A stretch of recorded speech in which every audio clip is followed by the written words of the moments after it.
Everyone welcome back to my new blog. ಎಲ್ಲರೂ ಹೇಗಿದ್ದೀರಾ? I hope ನೀವೆಲ್ಲರೂ ತುಂಬಾ ಚೆನ್ನಾಗಿದ್ದೀರಾ ಅಂತ ಅಂದ್ಕೊಂಡಿದ್ದೀನಿ. ಇವತ್ತು ಬೆಳಗಿನ ಜಾವ 5:30 5:45 ಅಂತ ಅನಿಸುತ್ತೆ. ಬೇಗನೆ ಬೆಳಕಾಗುತ್ತೆ ಇವಾಗ. ಎದ್ದು ಸ್ನಾನ ಮಾಡಿ ತಿಂಡಿನೂ ಮಾಡಿದ್ದಾಯಿತು. ಇವಾಗ ರೆಡಿ ಆಗೋದಕ್ಕೆ ಅಂತ ಹೇಳಿ ಬಂದಿದ್ದೀನಿ. ಫಸ್ಟ್ ಬಿಸಿನೀರೇ ಕುಡ್ದಿಲ್ಲ, ಮರ್ತೋಗ್ಬಿಟ್ಟೆ ಕೆಲಸದ ಗಡಿಬಿಡೀಲಿ. ಬನ್ನಿ ಒಂದು ಡ್ರೆಸ್ ಬಿಸಿನೀರ ಮಾಡಿಕೊಂಡು ಕುಡಿದ್ಬಿಟ್ಟು ಬರೋಣ. ಪ್ರಿಪೇರ್ ಆಗಿದೆ ಆಲ್ರೆಡಿ. ನಂದೇಶ್ವರು ಹಾಲು ಕರ್ಕೊಂಬಂದಿಟ್ಟು ಅಪ್ಪಾಜಿನೇ ಇದ್ರಲ್ಲ, ತಿಂಡಿಗೆ ಬಂದು ಟೊಮೆಟೊ ಗೊಜ್ಜು ಮಾಡಿದ್ದೀನಿ. ಅದಕ್ಕೆ ರೊಟ್ಟಿ ಎಳ್ಕೊತೀನಿ ಅಂದರು, ಹಾಗಾಗಿ ಅದನ್ನು ರೆಡಿ ಮಾಡಿ ಇಟ್ಟಿದ್ದೀನಿ. ರೈಸ್ ಐಟಮ್ ಏನು ಬೇಡ ಅಂತ ಹೇಳಿಬಿಟ್ಟು ಸ್ವಲ್ಪ ಸ್ವೀಟ್ನ ನೆನೆಸಿ ಇಟ್ಕೊಂಡಿರ್ತೇನೆ ನಾನು. ಸ್ವೀಟ್ಸ್ನ ನೆನೆಸಿ ಇಟ್ಕೊಂಡಿರ್ತೇನೆ ನಾನು ಯಾವಾಗಲೂ ರೆಗ್ಯುಲರಾಗಿ ಕುಡಿಯೋದ್ರಿಂದ. ಬಿಸಿನೀರು ರೆಡಿ ಆಯಿತು. ನನ್ನ ಮಾರ್ನಿಂಗ್ ರೂಟೀನ್ ಕೆಲಸ ಎಲ್ಲ ಆಯಿತು. ತಿಂಡಿ ಮಾಡಿದ್ದಾಯಿತು, ಎಲ್ಲ ಆಯಿತು. ಬಿಸಿನೀರನ್ನು ಮಾಡಿಕೊಂಡು ಅಥವಾ ಬಿಸಿನೀರು ಕಾಯಿಸ್ಕೊಂಡು ಕುಡ್ದೆ. ಇವಾಗ ರೆಡಿ ಆಗೋಣ ಕ್ವಿಕ್ಕಾಗಿ. ಯಾವ ಸ್ಯಾರಿ ಹಾಕ್ಕೊಳ್ಳೋಣ ಅಂದರೆ ಪಿಂಕು ಮತ್ತು ಗ್ರೀನ್ ಕಾಂಬಿನೇಷನ್ ಇದೆ. ಈ ಸ್ಯಾರಿನ ಹಾಕ್ಕೊಳ್ಳೋಣ ಅಂದ್ಕೊಂಡಿದ್ದೀನಿ. ಫಿಕ್ಸ್ ಆಗಿಬಿಟ್ಟಿದೆ ನಾನು ಫಸ್ಟೇ. ಎಲ್ಲಾದರೂ ಹೋಗ್ಬೇಕಾದ್ರೆ ಅದನ್ನು ಇದು ಅಂತ ಕನ್ಫ್ಯೂಸ್ ಮಾಡ್ಕೊಳ್ಳೋದಕ್ಕಿಂತ ಪಟ ಅಂತ ಎಲ್ಲ ಇಟ್ಟು ರೆಡಿ ಮಾಡಿ ಇಟ್ಕೊಂಡ್ಬಿಟ್ಟಿದ್ರೆ ಬೇಗ ರೆಡಿ ಆಗ್ಬೋದು. ಚಿಕ್ಕಮ್ಮರೆಲ್ಲ ಸ್ವಲ್ಪ ಸೀರೆನ ಪಿನ್ ಮಾಡಿ ಇಟ್ಕೊಂಡ್ಬಿಡ್ತಾರೆ. ಅದಕ್ಕೆ ಅವ್ರು ಹೇಳ್ತಾ ಇರ್ತಾರೆ ಕೆಲವೊಂದು ಸರಿ ಹಿಂಗೆಲ್ಲಾದರೂ ಹೋಗ್ಬೇಕು ಅಂದಾಗ ಪಿನ್ ಮಾಡಿ ಇಟ್ಕೊಂಡ್ಬಿಡೋ ಬೆಳಗ್ಗೆ ಎದ್ದು ಟಕ್ಕಂತ ಉಟ್ಕೊಂಡು ರೆಡಿ ಆಗ್ಬೋದು ಅಂತ. ಅದೇನೋ ನನಗೆ ಆ ಥರ ಅಭ್ಯಾಸ ಇನ್ನೂ ಆಗಿಲ್ಲ. ಯಾವತ್ತೂ ಎಂದೂ ನಾನು ಮಾಡ್ಕೊಂಡಿಲ್ಲ, ಎಂದೂ ಅಪರೂಪ ಅನಿಸುತ್ತೆ ಒಂದು ಸರಿ ಮಾಡ್ಕೊಂಡಿದ್ದೇನೇನೋ ಅಷ್ಟೇ. ನಾನು ಜಾಸ್ತಿ ಮಾಡ್ಕೊಳ್ಳಲ್ಲ. ಈಗ ಕ್ವಿಕ್ಕಾಗಿ ರೆಡಿ ಆಗೋಣ. ಫೈನಲಾಗಿ ರೆಡಿಯಾಗಿದ್ದಾಯಿತು. ಕಾರಲ್ಲಿ ಹೋಗೋದ್ರಿಂದ ಸ್ವಲ್ಪ ಕೂದಲು ಹಂಗೆ ಹಿಂಗೆ ಆಗುತ್ತೇನೋ ನೋಡೋಣ. ಅಲ್ಲೊಂದು ಸರಿ ಮತ್ತೆ ಮಾಡ್ಕೊಂಡು ಕ್ಲಿಪ್ ಹಾಕ್ಕೊಂಡ್ರೆ ಆಯಿತು. ತೋರಿಸ್ತೇನೆ.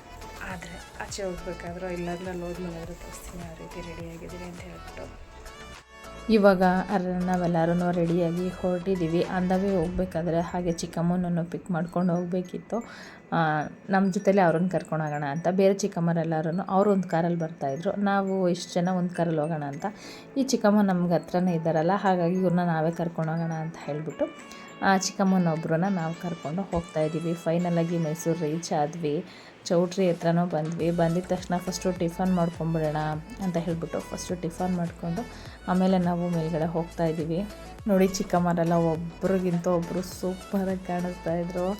ಒಬ್ರಿಗಿಂತ ಒಬ್ಬರು ಕಲರ್ಫುಲ್ಲಾಗಿ ಡಾರ್ಕ್ ಕಲರ್ ಸೀರೆಯಲ್ಲಿ ಎಲ್ಲರೂ ಚೆನ್ನಾಗಿ ಕಾಣಿಸ್ತಾಯಿದ್ರು. ಒಬ್ಬರು ಹೆಚ್ಚು ಒಬ್ಬರು ಕಮ್ಮಿ ಅಂತ ಏನಿಲ್ಲ, ಎಲ್ಲರೂ ಒಬ್ರಿಗಿಂತ ಒಬ್ಬರು ಸೂಪರಾಗೇ ಕಾಣಿಸ್ತಾಯಿದ್ರು.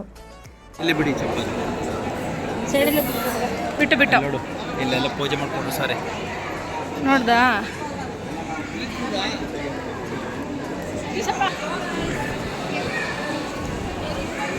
ಇವಾಗ ಬಂದು ಧಾರೆ ಮುಹೂರ್ತ ಮಾಡ್ತಾಯಿದ್ದೀವಿ. ಎಲ್ಲರೂ ಒಟ್ಟಿಗೆ ಧಾರೆ ಮುಹೂರ್ತ ಮಾಡೋಣ ಅಂತ ಹೇಳಿ ಪಾಪ ಅವರು ನಾವು ಅಷ್ಟರಲ್ಲಿ ಚಿಕ್ಕಮ್ಮರು ಬಂದಿದ್ರಲ್ಲ, ಅವ್ರು ಬಂದು ನಾವು ಬಂದ್ವಿ. ಅಷ್ಟರಲ್ಲಿ ಧಾರೆ ಮುಹೂರ್ತ ಆಗ್ತಾ ಹೋಗಿ ಅವ್ರ ಜೊತೆ ಧಾರೆ ಮುಹೂರ್ತ ಮಾಡಬೇಕಿತ್ತು. ಒಂದು ಸ್ವಲ್ಪ ಹಿಂದೆ ಮುಂದೆ ಅಷ್ಟೇ. ಅವ್ರು ಫಸ್ಟ್ ಆದರೆ ನಾವು ಸೆಕೆಂಡ್ ಬ್ಯಾಚಲ್ಲಿ ಕೂತಿದ್ವಿ. ತಿಂಡಿ ಎಲ್ಲ ತಿನ್ಕೊಂಡು ಎಲ್ಲರೂ ಒಟ್ಟಿಗೆ ಧಾರೆ ಉಯ್ಯೋಣ ಅಂತ ಜೊತೆಲೇ ಬಂದು ಧಾರೆ ಎಲ್ಲ ಉಯ್ದು ಆಯಿತು.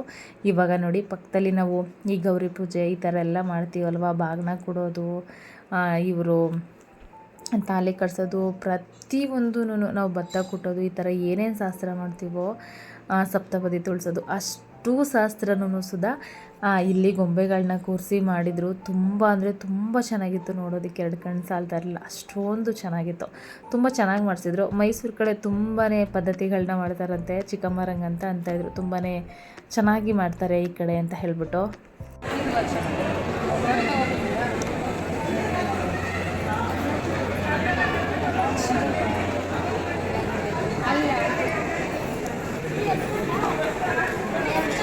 ಓದಕ್ಕೆ ನಿಂದಿವಾಗ ರಿಟರ್ನ್ ಚೆನ್ನಾಗಿದೆ, ಕಾನ್ಸೆಪ್ಟ್ ಚೆನ್ನಾಗಿದೆ. ಬೇಡ ನಮಗೆ ಬಿಡು ನೋಡು ಆಯ್ತು ನಡೀರಿ.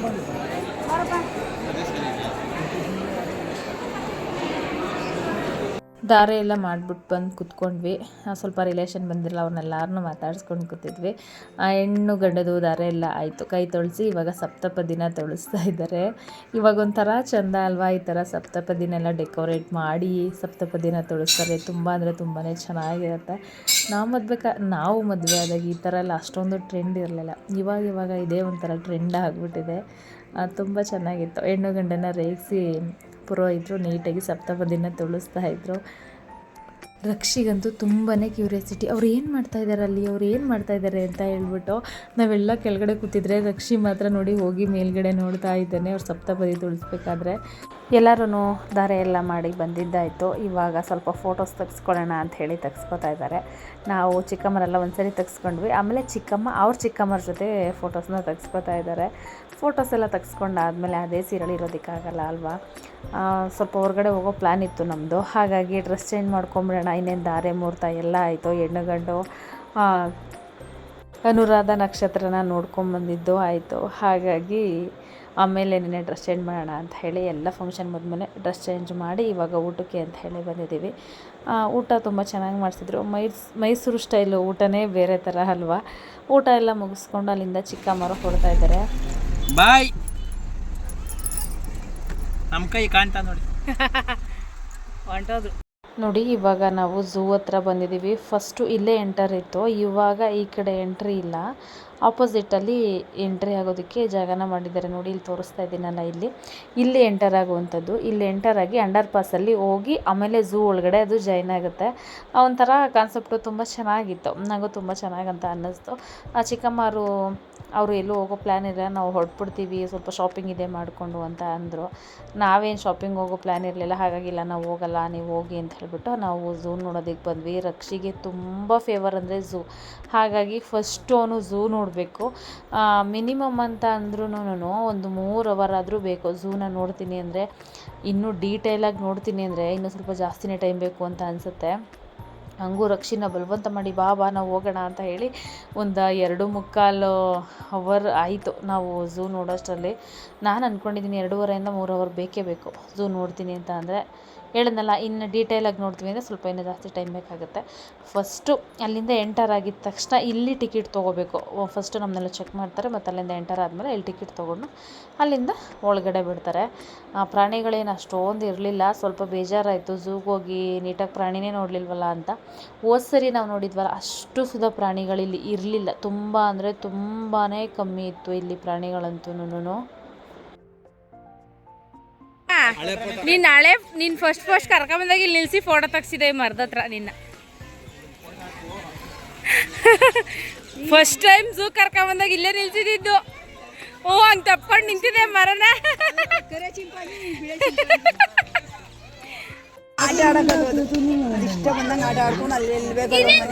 ಹೆಂಗ್ ಕೂತದ ನೋಡೋದು, ಆಟ ಆಡಕ್ಕಣ.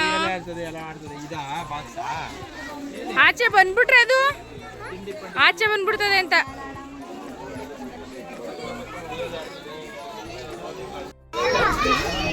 ಅಷ್ಟೇ, ಅದು ಮಕನೇ ತೋರಿಸ್ತಾ ಇರ್ಲಿಲ್ಲ. ಏನ್ ಚೆನ್ನಾಗಿ ಕೂತದಿದು, ಸಾಕತ್ತಾಗದೆ.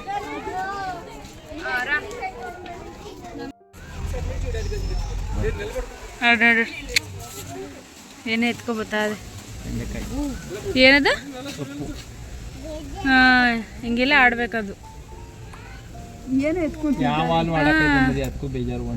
ಹಂಗೆ ಓಡಾಡ್ತಾ ಇದ್ದಾಗ ನೋಡಕ್ ನಮಗೂ ಚಂದ. ಕಿತ್ತಾಡ್ಕೊಬಿಡ್ತವೆ ಅಂತ ಒಂದೊಂದೇ ಇಲ್ಗ ಹೋಯ್ತಾ ಅದೇ.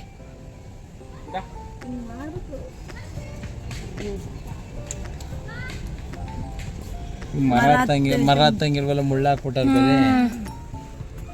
ಎತ್ತು ಬಿಡ್ತವೆ ಅಂತ ನೆಗೆದು ಬಿಟ್ರೆ ಆಚೆಗೆ. ಮುಖ ಕಷ್ಟ ಮನ್ಸ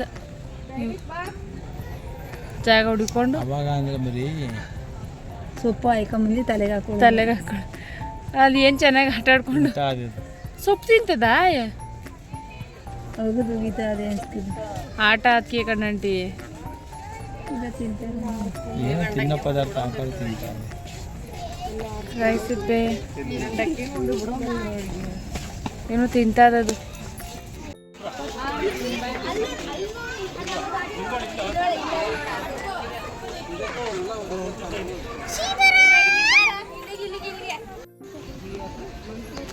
ಬರಪ್ಪ ಕಳ್ಳಿ ಆ ಕಡೆ ಅಷ್ಟೇ. ಅಲ್ಲೊಂದದೆ ನೋಡು, ಅಲ್ಲಿ ಅಲ್ಲೊಂದದೆ ಆ ಕಡೆ ಕೆಲವೆಲ್ಲ ಸಪ್ರೇಟ್ ಮಾಡೋದ್ಮೇಲೆ ಕೆಲವೊಂದು ಬಾ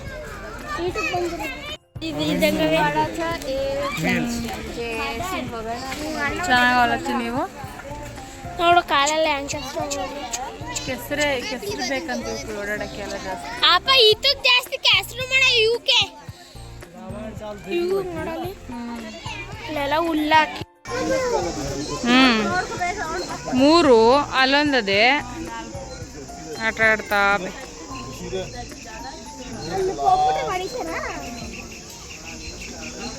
ಆನೆ ನೋಡಂಟಿ ಎಷ್ಟು ಅನ್ಕೋಯ್ತವೆ.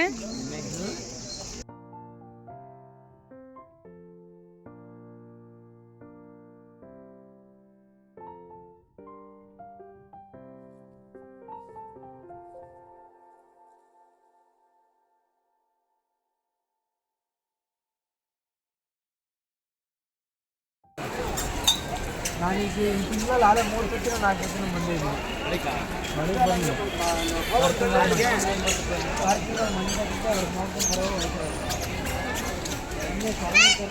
ಇಂದ ಇವಾಗ ಫೈನಲ್ ಆಗಿ ಮೈಸೂರವ್ರ ಮನೆ ನೋಡೋಣ ಅಂತ ಬಂದಿದ್ವಿ. ಸಿಕ್ಕಾಪಟ್ಟೆ ರಶ್.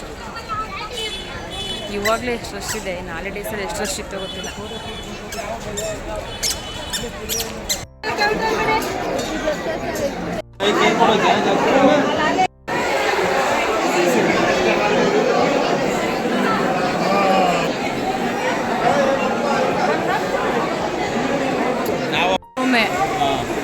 ರೂಮ್ಗಳು ಅಂತಂದು ಕಿಟಕಿಗಳು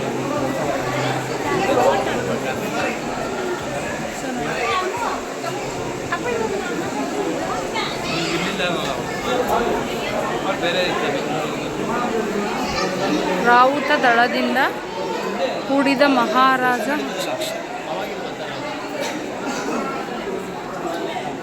ರಾಜರ ಮನೆ ತಂದವರು.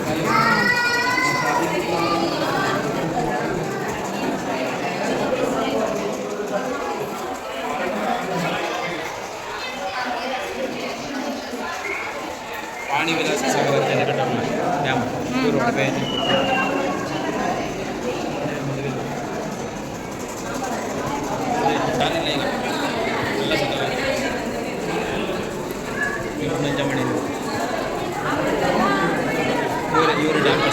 ಇವರು ಡ್ಯಾಮ್ ಕಟ್ಸಿಲ್ಲ ಚಿನಿ ಇವ್ರ ಕಡ ನಾಲ್ವಡಿ ಕೃಷ್ಣರಾಜ ಒಡೆಯರು, ಜಯ ಚಾಮರಾಜ ಒಡೆಯರ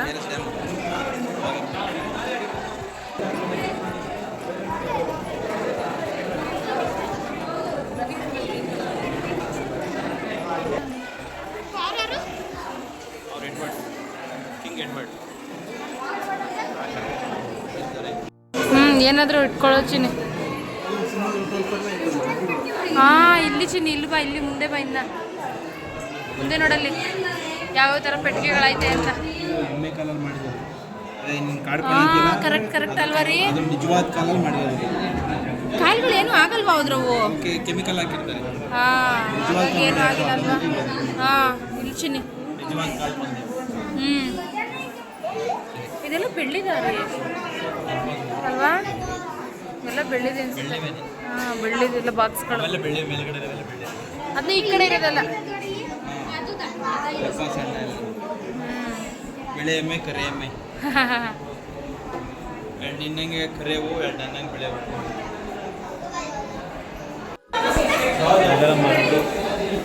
ನಿಜವಾದ ಮರದ್ದಲ್ವಾ? ಮರದ್ದು ನಿಜವಾದ ಎಲ್ಲ ಮರದ್ದೇ ರೀ.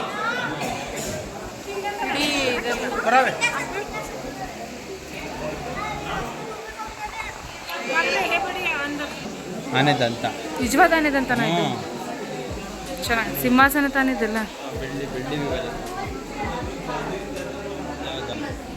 ಪುತ್ಥಳಿ ಮಗ್ನೆ ಅವ್ರು ಹಿಂಗಿದ್ರು ಅಂತ ಮಾಡಿರೋದು.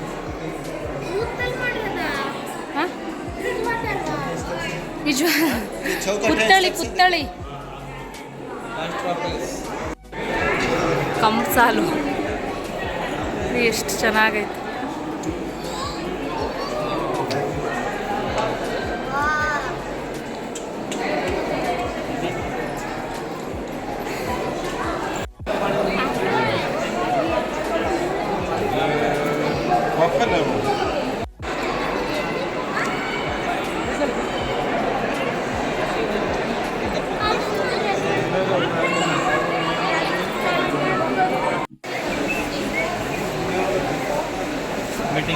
ಇದೇನೇ ಏನಿದು ಮೀಟಿಂಗ್ ಅಲ್ಲ ಚೆನ್ನಾಗಿತ್ತು. ಎಲ್ಲ ಬರೀ ಮರದ್ದೇ ಕೆಲಸ.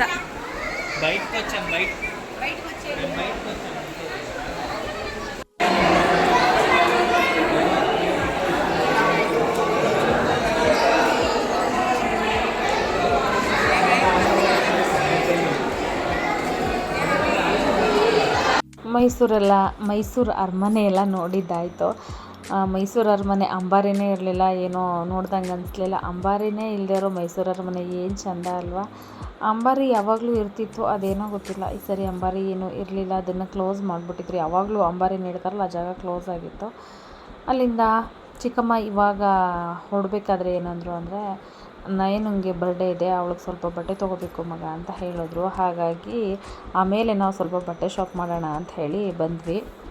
ನಾನು ಎಲ್ಲೆಲ್ಲೋ ಬಟ್ಟೆಗಳನ್ನ ತೊಗೊಂಡಿದ್ದೀನಿ, ಆದರೆ ನಂಗೆ ತುಂಬ ಇಷ್ಟ ಆಗೋ ಜಾಗ ಅಂತ ಅಂದರೆ ಅದು ಮೈಸೂರಲ್ಲಿ ನಾವು ಕಮ್ಮಿ ರೇಟಿಂದ ಕಾಸ್ಟ್ಲಿವರೆಗೂ ನಮಗೆ ಯಾವ ಥರ ಬಟ್ಟೆ ಬೇಕೋ, ಯಾವ ಡಿಸೈನ್ ಬೇಕೋ ಅಷ್ಟೆಲ್ಲನೂ ಬಟ್ಟೆ ಸಿಗುತ್ತೆ. ನಾನು ಇಲ್ಲಿ ತೋರಿಸ್ತಾ ಇದ್ದೀನಲ್ಲ, ಇದೆರಡನ್ನು ಸೆಲೆಕ್ಟ್ ಮಾಡಿದೆ. ತುಂಬ ಚೆನ್ನಾಗಿತ್ತು. ಇದು ತುಂಬ ಟ್ರೆಂಡಿಂಗಲ್ಲಿರುವಂಥ ಡ್ರೆಸ್ ಅಲ್ವಾ, ಹಾಗಾಗಿ ಇದನ್ನು ಸೆಲೆಕ್ಟ್ ಮಾಡಿದ್ವಿ. ಫೈನಲಾಗಿ ಮನೆಗೆ ಬಂದ್ವಿ. ಮನೆಗೆ ಬಂದು ಅಡುಗೆ ಮಾಡಿ ಊಟ ಎಲ್ಲ ಆಯಿತು. ಅಡುಗೆ ಮನೆ ಕ್ಲೀನ್ ಮಾಡಿದ್ದೀನಿ, ಪಾತ್ರೆ ಒಂದು ತೊಳೆಯೋದು ತುಂಬಾ ಟಯರ್ಡ್ ಆಗಿಬಿಟ್ಟಿದೆ. ಮದುವೆನೂ ಆಯಿತು ಮತ್ತು ಒನ್ ಡೇ ಟ್ರಿಪ್ ಥರನೂ ಆಯಿತು ನಮಗೆ. ಟ್ರಿಪ್ ಅಂದರೆ ಬೇರೆ ಎಲ್ಲಾದರೂ ಪ್ಲ್ಯಾನ್ ಮಾಡಬೇಕಿತ್ತು, ಮಾಡೋಣ ಅಂತ ಫಸ್ಟೇ ಅಂದ್ಕೊಂಡಿದ್ವಿ. ಇವಾಗೇನು ಬೇಡ, ಸುಮ್ಮನೆ ನಮಗೆ ಸೂತ್ಕ ಬೇರೆ ಇತ್ತು, ಹಾಗಾಗಿ ಎಲ್ಲೋ ದೇವಸ್ಥಾನಕ್ಕೆ ಹೋಗೋಕ್ಕಾಗಿಲ್ಲ. ಅಷ್ಟು ದೂರ ಹೋಗಿ ಚಾಮುಂಡಮ್ಮನ ನೋಡದೆ ಬಂದ್ವಿ. ಅದೊಂದು ಬೇಜಾರಿನ ವಿಚಾರ. ಅಂದರೆ ಫಸ್ಟೇ ಪ್ಲ್ಯಾನ್ ಇತ್ತು ನಮಗೆ ಚಾಮುಂಡಿ ಬೆಟ್ಟಕ್ಕೆ ಹೋಗಬೇಕು ಅಂತ, ಹಾಗಾಗಿ ನೆನೆ ಪ್ಲ್ಯಾನ್ ಮಾಡ್ಕೊಂಡಿದ್ವಿ ಹೋಗೋಣ ಅಂತ. ಆಮೇಲೆ ಸೂತ್ಕಾಯ್ತಲ್ಲ ಬೇಡ ಅಂಥೇಳಿ ಚಾಮುಂಡಮ್ಮನಿಗೆ ಹೋಗೋದನ್ನ ಕ್ಯಾನ್ಸಲ್ ಮಾಡಿದ್ವಿ. ನೋಡೋಣ ನೆಕ್ಸ್ಟ್ ಟೈಮ್ ಯಾವಾಗಾದರೂ ಹೋದ್ರಾಯಿತು ಅಂತ ಹೇಳಿಬಿಟ್ಟು. ಮತ್ತು ಬೇರೆ ಇನ್ನೆಲ್ಲ ಇಲ್ಲೇ ಹೋಗಬೇಕು ಅಂತ ಅಂದರು. ಇನ್ನೂ ಬೇಗನೆ ರೀಚ್ ಆಗಿ ನಾವು ಮದುವೆ ಎಲ್ಲ ಮುಗಿಸಿ ಹೋಗಬೇಕಿತ್ತು. ಎಲ್ಲರೂ ಇದ್ರಲ್ವ ಫ್ಯಾಮಿಲಿ ಎಲ್ಲ ಮಾತಾಡಿಕೊಂಡು ಅಲ್ಲೇ ಮದುವೆ ಮುಗಿಸಿ ನಾವು ಅಲ್ಲಿ ಚೌಟ್ರಿ ಬಿಡೋಷ್ಟರಲ್ಲೇ 1 ಗಂಟೆ ಆಗೋಯಿತು. ಅಲ್ಲಿಂದ ನಾವು ರಕ್ಷಿಗೆ ಮೈಸೂರಿಗೆ ಹೋದ್ಮೇಲೆ ಏನು ತೋರಿಸಿಲ್ಲ ಅಂದರೂ ಪರವಾಗಿಲ್ಲ, ಝೂ ತೋರಿಸ್ಬೇಕು. ಮತ್ತು ರಜಾ ಅವ್ನಿಗೆ ಹಾಲಿಡೇಸ್ ಸ್ಟಾರ್ಟ್ ಆದಾಗಿಂದ ಹೇಳ್ತಾನೆ ಇದ್ದ, ಅಮ್ಮ ಪ್ಲೀಸ್ ನನಗೆ ಝೂ ಕರ್ಕೊಂಡೋಗಿ ತೋರಿಸಿ ಅಂತ. ಅವನಿಗೆ ಪ್ರಾಣಿ ಪಕ್ಷಿ ಅಂದರೆ ತುಂಬಾ ಇಷ್ಟ. ಅವನ ಜೊತೆ ಇಂದ ನಾವು ಒಂದು 4 ಸರಿ ನೋಡಿದ್ದೀನಿ ಅನ್ನೋ ಝೂನ. ಅದು ಚೆನ್ನಾಗಿ ಅಭ್ಯಾಸ ಆಗಿಬಿಟ್ಟಿದೆ ನನಗೆ, ರಕ್ಷಿ ಜೊತೆ ಹೋಗಿ ನೋಡಿ ಅವನು ಬಲವಂತಕ್ಕೋಸ್ಕರನೇ ನಾವು ಜಾಸ್ತಿ ಝೂಗೆ ಹೋಗೋದು. ಅವ್ನಿಗೆ ತುಂಬ ಇಷ್ಟ ಪ್ರಾಣಿ ನೋಡೋದು ಅಂತ ಹೇಳಿದ್ರೆ. ಒಂದು ಸರಿ ಅವ್ನು ಯಾವಾಗಾದ್ರೂ ಕರ್ಕೊಂಡೋಗ್ಬೇಕು, ಸಫಾರಿ ಎಲ್ಲ ಸಫಾರಿಗೆ ಕರ್ಕೊಂಡೋಗಿ ತೋರಿಸ್ಬೇಕು ಅಂತ ಅಂದ್ಕೊಂಡಿದ್ದೀವಿ. ನೋಡೋಣ ಯಾವಾಗಾದರೂ ಆದರೆ ನನ್ನ ಕರ್ಕೊಂಡೋಗ್ಬೇಕು. ಝೂ ಬಿಟ್ಟು ಬೇರೆ ಕಡೆ ಕರ್ಕೊಂಡು ಹೋಗಬೇಕು, ಡೈರೆಕ್ಟಾಗಿ ಪ್ರಾಣಿಗಳನ್ನ ನೋಡೋದಕ್ಕೆ. ನೋಡೋಣ ಯಾವಾಗಾದರೂ ಆದರೆ ಕರ್ಕೊಂಡೋಗೋದು. ಫುಲ್ಲು ಟಯರ್ಡ್ ಆಯಿತು. ಮೈಸೂರು ಅರಮನೆನೂ ನೋಡಿಕೊಂಡು ಬಂದ್ವಿ. ಇನ್ನೊಂದು ಸರಿ ಪ್ಲ್ಯಾನ್ ಮಾಡಿಕೊಂಡು ಎಲ್ಲಾದರೂ ಹೋದ್ರಾಯಿತು. ನಾವು ಅಲ್ಲಿಂದ ಹೋಗೋದಕ್ಕೆ ತುಂಬ ದೂರನೇ ಇತ್ತು, ಎಲ್ಲ ಪ್ಲೇಸು ನಾನು ಹತ್ರದಲ್ಲಿ ಯಾವುದೂ ಇರಲಿಲ್ಲ. ಹಾಗಾಗಿ ಮತ್ತೆ ನಮಗೆ ಟೈಮೂ ಇರಲಿಲ್ಲ. ಹಾಗಾಗಿ ಬೇಡ ಬಿಡು ಅಂತ ಹೇಳಿ ಬಂದು ಫ್ರೆಶಪ್ ಆಗಿ ತಲೆಗೆಲ್ಲ ಎಣ್ಣೆ ಹಚ್ಕೊಂಡೆ. ಸಿಕ್ಕಾಬಿಟ್ಟೆ ತಲೆ ನೋಯ್ತಾಯಿತ್ತು ನನಗಂತೂ, ಯಾಕೆ ಅಂತ ಗೊತ್ತಿಲ್ಲ. ಬಿಸಿಲಿಗೋ ಇಲ್ಲ ಆ ಥರ ಗಬೇಗೋ ಏನೋ. ಮೈಸೂರು ಯಾವಾಗಲೂ ಕೂಲಾಗೇ ಇರುತ್ತೆ, ಅದು ಯಾಕೋ ಗೊತ್ತಲ್ಲ, ಇವತ್ತು ಒಂಥರ ಜಾಸ್ತಿ ಬೆಳಗ್ಗೆ ನನಗೆ ಫಂಕ್ಷನಲ್ಲಿ ಹೋಗಿ ಒಂದು ಸ್ವಲ್ಪ ಹೊತ್ತು ಆದಮೇಲೆ ತಲೆನೋವು ಬರೋದಕ್ಕೆ ಸ್ಟಾರ್ಟ್ ಆಗಿದ್ದು, ನಿಲ್ಲೇ ಇಲ್ಲ, ಕಮ್ಮಿನೂ ಆಗಿಲ್ಲ. ದೇವರೇ ನನಗಂತೂ ಸಿಕ್ಕಾಬಿಟ್ಟೆ ತಲೆ ನೋವು ಬಂದುಬಿಟ್ಟಿದೆ, ಊಟನೂ ಮಾಡೋದಕ್ಕಾಗಲಿಲ್ಲ. ಅಂದವೇ ಬರಬೇಕಾದ್ರೆ ಹಂಗೆ ನಂದೇಶವರು ನಮ್ಮ ಫೇವ್ರೆಟ್ ಮದ್ದೂರಿಗೆ ಹೋದರೆ ನಾನು ಯಾವುದೇ ಕಾರಣಕ್ಕೂ ಪಾನಿಪುರಿನ ಮಿಸ್ ಮಾಡೋದಿಲ್ಲ. ನನಗೆ ಸಿಕ್ಕಾಬಿಟ್ಟೆ ಇಷ್ಟ. ಅಲ್ಲಿ ನನಗೆ ತುಂಬ ಇಷ್ಟ ಆಗುತ್ತೆ. ಅಂದವೇ ಬರಬೇಕಾದ್ರೆ ಹಂಗೆ ಪಾನಿಪುರಿ ಎಲ್ಲ ತಿಂದ್ಕೊಂಡು, ಚಿಕ್ಕಮ್ಮನೂ ನಮ್ಮ ಜೊತೆನೇ ಬಂದಿರಲ್ಲ, ಅವ್ರಿಗೂ ಪಾನಿಪುರಿ ಎಲ್ಲ ತಿನ್ನಿಸ್ಕೊಂಡು ಕರ್ಕೊಂಡು ಅವ್ರನ್ನ ಡ್ರಾಪ್ ಮಾಡಿ ಮನೆಗೆ ಬಂದ್ವಿ. ಇವಾಗ ಎಲ್ಲ ಕೆಲಸ ಆಗಿದೆ. ಎಲ್ಲ ಕೆಲಸ ಅಂದರೆ ಬಂದು ಸ್ವಲ್ಪ ತಲೆಗೆಲ್ಲ ಎಣ್ಣೆ ಅಪ್ಲೈ ಮಾಡಿದೆ, ಮುಖ ಎಲ್ಲ ತೊಳೆದು ಸ್ವಲ್ಪ ಮಾಯ್ಶ್ಚರೈಸರ್ನ ಅಪ್ಲೈ ಮಾಡಿ ಲಿಪ್ಪಮ್ಮೆಲ್ಲ ಹಚ್ಕೊಂಡೆ. ಇವಾಗ ಚೆನ್ನಾಗಿ ನಿದ್ದೆ ಮಾಡಿದ್ದೋಳಣ. ನನಗೆ ತಲೆನೋವು ಬಂದು ಟ್ಯಾಬ್ಲೆಟಲ್ಲಿ ನನಗೂ ಅಭ್ಯಾಸ ಇಲ್ಲ, ಹಾಗಾಗಿ ಚೆನ್ನಾಗಿ ನಿದ್ದೆ ಮಾಡಿ ಎದ್ದೇಳ್ತೀನಿ. ಈ ಒಂದು ಬ್ಲಾಗ್ನ ನಾನು ಇಲ್ಲಿಗೆ ಎಂಡ್ ಮಾಡ್ತೀನಿ. ಇಂದ ನೆಕ್ಸ್ಟ್ ಬ್ಲಾಗ್ ಪ್ಲೀಸ್ ನನ್ನ ಚಾನಲ್ನ ಸಬ್ಸ್ಕ್ರೈಬ್ ಮಾಡ್ಕೊಂಡು ನೋಡಿ ಅಂತ ಕೇಳ್ಕೊತೀನಿ. Love you all, bye.